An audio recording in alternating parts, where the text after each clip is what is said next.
Halo semuanya, Yos, gua Mahat, salam. Pelatihan Sebil, Kudo, dan Horde memasuki tahap selanjutnya setelah mereka mengalami masalah saat menjalani tugas atau pekerjaan di desa. Selain Sebil dan Horde yang sebelumnya mengalami kecelakaan kerja, ternyata Kudo sempat kehabisan mana saat memaksakan diri melakukan sihir pengobatan. Zero akhirnya turun tangan langsung untuk melatih mereka mengendalikan sihirnya, di mana dia bermaksud mencoba membuat Horde, Kudo, dan Sebil mengenali batasan dari penggunaan mana sihirnya, sehingga mereka akan mampu menciptakan sihir dengan lebih efektif lagi. Namun, saat di tengah-tengah pelatihan, Zero terjatuh dan pingsan karena kehabisan energi sihir atau mana. Seperti yang telah dibicarakan dengan Rose Krista sebelumnya, Zero telah mengalami krisis mana pada dirinya. Sepertinya telah terjadi suatu hal yang membuat Zero menjadi demikian.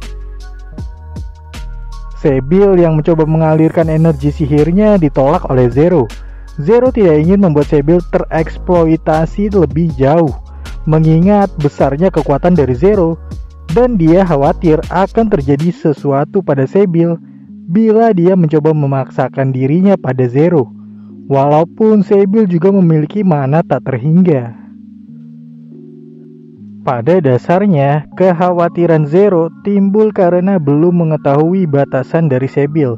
Saat berdua dengan Sebil, Zero pun menceritakan tentang ayah dari Sebil yang seorang ahli sihir berbakat. Besar kemungkinan kemampuan Sebil saat ini adalah turunan dari ayahnya itu. Sangat disayangkan apabila potensi besar yang dimiliki Sebil disia-siakan. Zero pun memberi nasihat untuk Sebil agar menjadi seorang penyihir daripada hanya sekedar menyuplai energi sihir. Namun Zero tidak ingin memaksakan hal itu pada Sebil dan mengembalikan keputusan pada Sebil. Perbincangan mereka selesai saat si prajurit atau Yohei yang mengkhawatirkan keadaan Zero datang. Yohei pun bergantian dengan Sebil menjaga Zero. Setelahnya, Sebil ditemani oleh Laios pergi ke hutan sesuai instruksi dari Profesor Rose, sembari mempelajari hal yang baru dia temukan di buku perpustakaan.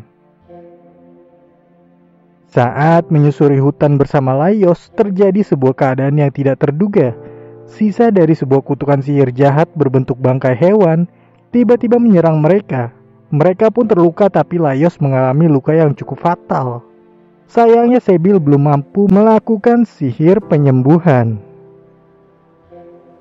Sepertinya ini akan menjadi sebuah pemicu bagi Sebil untuk segera menguasai sihir. Sebil yang berlari panik mencoba membawa Laios ke desa. Bertemu dengan Shikigami bayangan milik Profesor Rose yang mencoba mengarahkan Sebil sehingga dapat dengan cepat bertemu dengan Zero dan Yohei yang menyusul mereka. Zero pun bergegas menggunakan sihirnya walaupun sedang mengalami krisis mana. Begitu pula dengan Profesor Rose yang juga tiba di sana.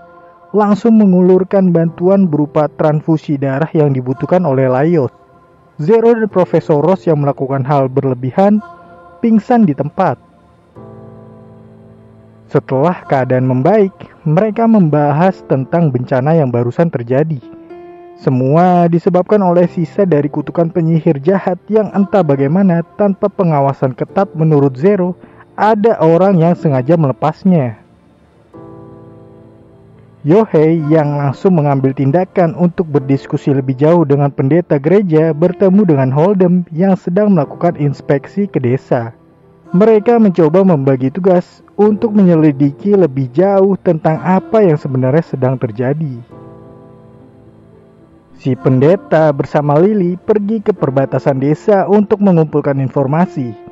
Yohei dan Zero akan ke desa tetangga untuk memberitahu agar mereka waspada terhadap bencana ini. Sementara agar penjagaan desa tidak kosong, Yohei meminta Holdem untuk menjaga desa.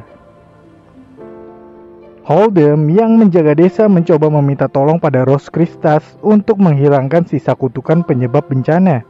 Ternyata itu semua Holdem lakukan untuk memisahkan Profesor Rose dari murid-muridnya. Setelahnya, Holden melakukan sesuatu yang agak mencurigakan.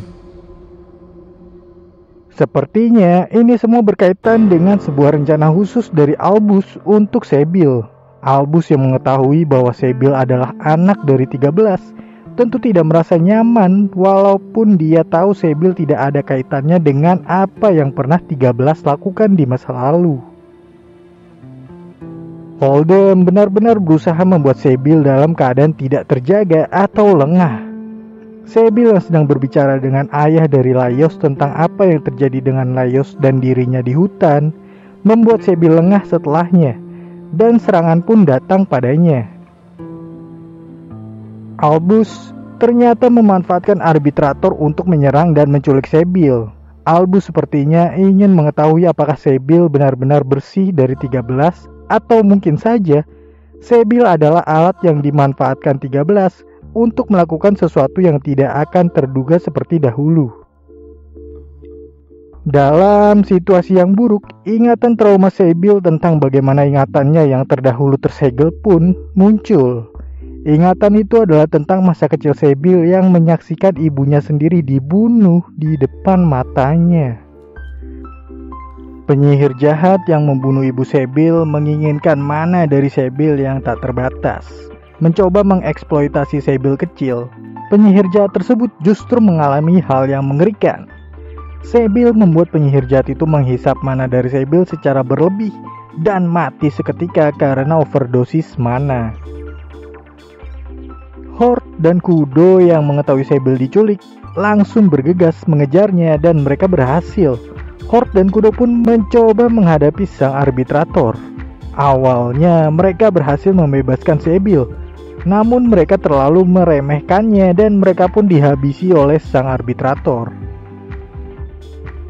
Beruntungnya, si pendeta gereja datang menolong mereka semua tepat waktu, memotong pergerakan dari sang arbitrator secara harfiah dalam sekejap. Yohei dan Zero pun demikian. Setelah mengetahui ada hal yang janggal, mereka buru-buru kembali dari desa tetangga. Hampir menjadi bulan-bulanan, Profesor Rose yang mengetahui bahwa semua adalah tes yang mungkin sedang dilakukan Holden, datang juga bersama Holden untuk menghentikan perundungan pada sang arbitrator. Ternyata semuanya telah menyadari hal yang terjadi. Pada dasarnya, rencana yang dibuat oleh Holden tidak berjalan dengan baik, apalagi setelah dirinya disihir oleh Hort dan Kudo yang mencoba mengejar penculikan Sybil. Semua jadi tidak terkendali. Holden menyadari kesalahannya dan meminta maaf atas semuanya. Namun, di sisi lain, Zero, Yohei, serta si pendeta menyadari bahwa ternyata desa yang telah mereka jaga masih sangat rentan dan lemah pengawasan. Khususnya karena teritorial yang mereka awasi pun meluas hingga ke desa-desa sekitarnya, yang jelas tidak mungkin bisa diabaikan. Holden mencoba menawarkan sebuah solusi dengan menyodorkan sang arbitrator sebagai tenaga tambahan, di mana itu juga menjadi bagian hukuman untuknya karena telah gagal dalam misinya. Namun, apakah semuanya akan setuju begitu saja? Musyawarah pun dilakukan dengan mengumpulkan para murid Akademi Sihir juga. Orang yang paling menolak untuk menjadikan arbitrator sebagai tenaga tambahan untuk mengawasi desa adalah Hort. Berbagai alasan dia utarakan, termasuk fakta bahwa arbitrator berarti akan mengkhianati gereja anti penyihir.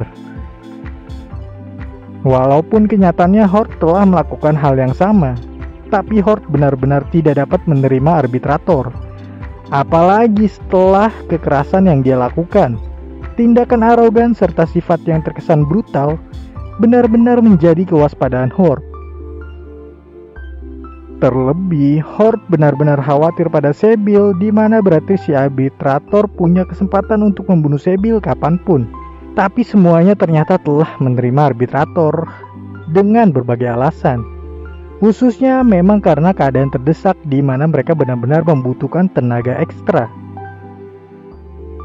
Setelah diyakinkan oleh semuanya, Hort dengan sangat terpaksa menerima si arbitrator bergabung, namun dengan syarat dia yang akan mengawasinya secara langsung. Sehingga apabila dia melakukan sesuatu yang mencurigakan, Horde akan langsung beraksi. Bagaimana cerita ke depan dengan keadaan yang demikian? Serta mampukah Sybil menguasai sihir setelah banyak hal yang terjadi? Keberlanjutan dari proses latihan serta dinamika cerita di desa yang akan berkembang cukup patut untuk dinantikan. Untuk saat ini, sekian.